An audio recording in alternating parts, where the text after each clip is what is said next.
Hello everyone. We're happy all three to be together after this long period of time. Last time we were all together in the Rhone Valley, Yes. and this is one region of passion for us. But today we are back again in a wonderful environment, and we're sharing a number of different wines over the weekend. And for this particular moment in time, Hassan brought from the United States 3 bottles. So Hassan, Yeah, let's discuss what we're gonna do today. And we have 3 bottles we had with lunch. There's quite a few of us, but this is the 3 here. They're gonna be volunteered to be on the video. So there's the Clos Mogador 2013, which we've done some videos on. We have a Relic Kalon 2012, one of my favorite bottles. I brought this from the US so we can share it today. And a Relic Petite Sirah 2015 that we've already also had together, but this is good to share these things and to rediscover together with our friends. Each one of us is gonna comment on one of the bottles. okay, so I get to start because I am the guy who represents the Priorat wines as always. I'm always showing some wine from Catalonia. This is one And of you're living there. yeah, this is one of my preferred regions, so to speak. And the Clos Mogador is really a flagship of Priorat. So what I can say in a few words is that the color is really bright, it's really wonderful, it's like sherry, dark sherry. On the nose, it's really very expressive. It's a lot of perfumes, it's a lot of fruits, a lot of herbs, a little bit of slight wood that is the sign of some really good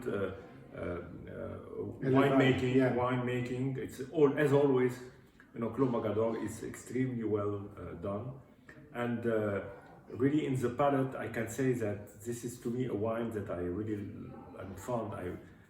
We've spoken a lot with Hassan about Clos Priorat because it is the Clos Mogador. Sorry, it's really a really particular wine for me. It's a majority of Grenache, but there are other grapes that complement the Grenache, and it is complete. It's very balanced.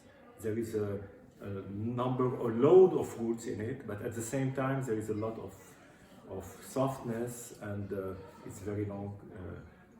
It's a very long finish. So I love it. And 2013 is a very special year in this particular region, not necessarily in France, but they did great wines.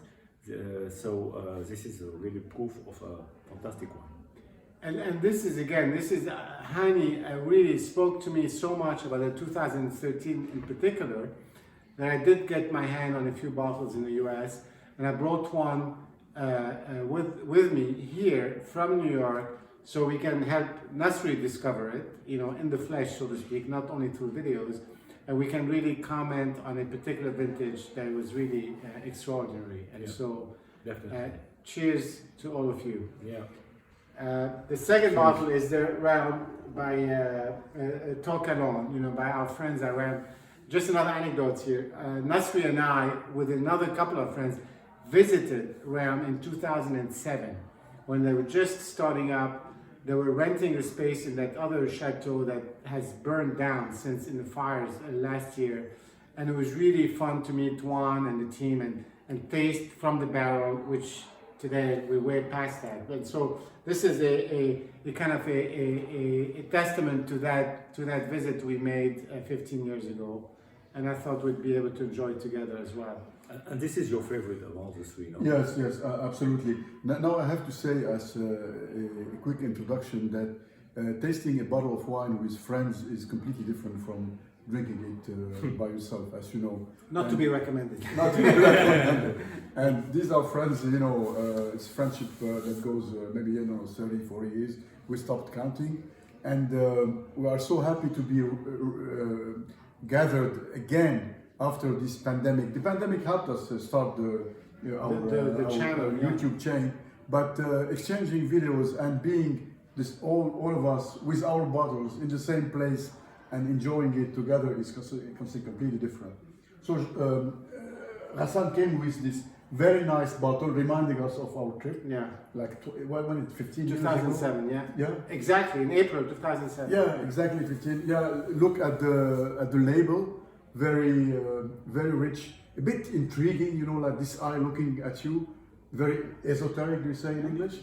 Yeah, it is 2012, and this is a very good, bright example of the American. Californian Cabernet Sauvignon, which is something very typical and you don't find anywhere else in the world. This is a very refined bottle, Rassan, on the top end of Relic, I think. Yeah, it's really one of their flagships. Yeah, you look at the color is, you know, it's black, like almost ink, you know.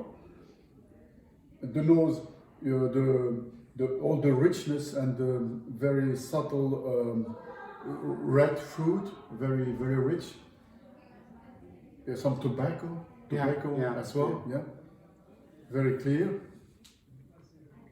And then when you stir it a little bit, yeah, it you know it gets to you. It's like a fragrance, very strong one. And you know, I expect well, we've been drinking before, but you eat as much as you drink with this type of wine. Yeah, it's a full meal. Yeah, it's for me. Wow. This richness, this caramel, we say caramel, caramélisé, Balsamic a little bit. balsamic. It tapissé, it coats all your palate, your throat, etc. And it's very long and very sustained. Yeah, really wonderful. Very typical of American Cabernet Sauvignon. I mean, I'll add to this, the thing about that a lot of people like, and I think we do too, about the rare Cabernets, especially the top of the line if you want, is they really manage to avoid the California Cabernet excesses. Yes. That you have with the wood and the alcohol. I mean, it's a high alcohol wine, 14.5, but still, it just, the winemaker manages to keep it under control, keep it refined, and it's an amazing combination of power and velvety sort of tannins, you know, at the end, that sort of, again, gets the best out of what California has to offer, but still has a little bit of that old world restraint, you know, so you don't think you're eating candy or you're just eating fruit. And it's not easy. I mean, it sounds easy, but it's really not easy to do.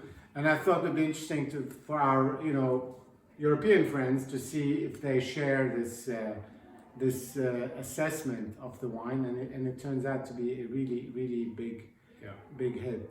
Yeah, what I can say is that the Rhine is distributed in Europe, although it's distributed a very difficult way, but you can find it. The next wine, unfortunately, we don't find it in Europe. Yeah. So we're very lucky to have tasted this Relic, so maybe you wanna... And let's talk a little bit about the Relic. Now again, this is all pretty interesting because Relic, Mike at Relic was the winemaker for Ram when we visited in 2007. So we visited Mike and Juan, you know, the Relic guys and the Ram guys at the same time, and we got to know Mike and the team there. And then now I think they split off and everybody's doing their own thing.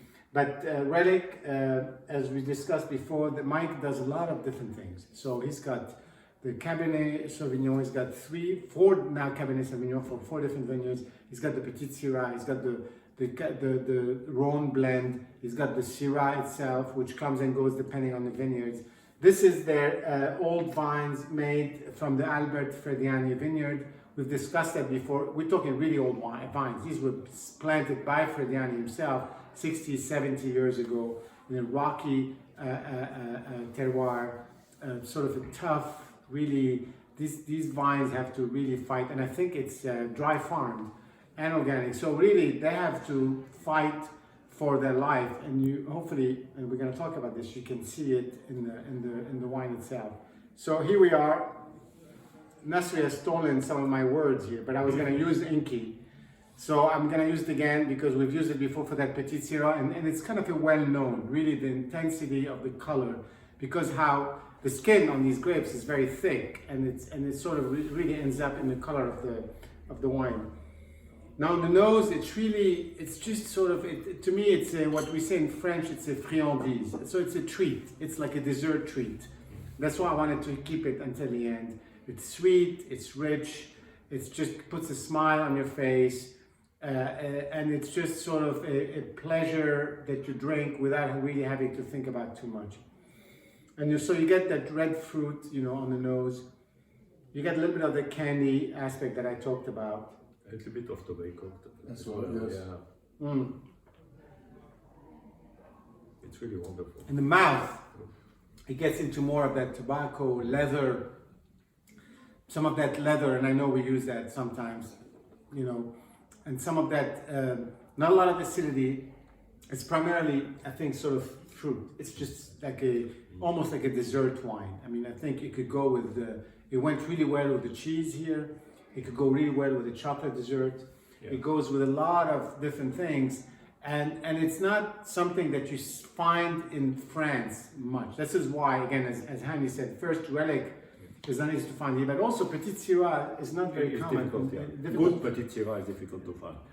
Yeah, I must say that all the bottles were opened in the morning for lunch time, and now we are realizing that by going through the bottle, the taste is even more.